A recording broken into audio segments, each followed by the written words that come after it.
Mzansi, welcome to Mgosi Wasemzansi. If today is your first time visiting this channel, please do the right thing and click the subscribe button, and also don't forget to smash the like button. Mndeni walapha eBoksburg bawubambe i-funeral service yenja yayo leshonile ye-male, ngasho ukuthi male ukuthi mfana, hayi it's the same thing mas.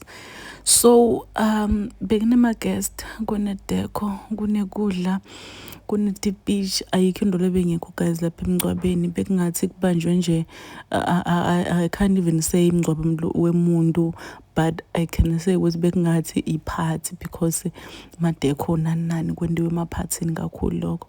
So bekunebantu guys bahleli kahle etitulweni, kunemabhaluni ngiyakutshela le ikhombisa vele lenja bekuyindoda uyakubona.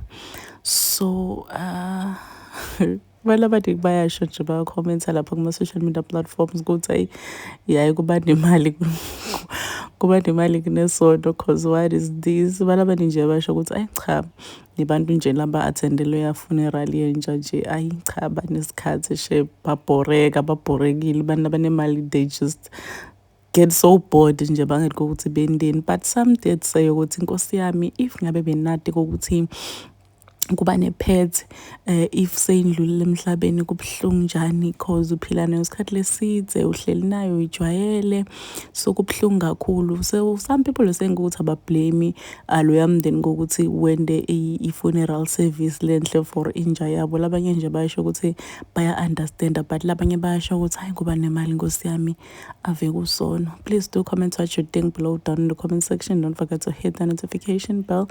I will see you on the next one. I'm signing out. So goodbye.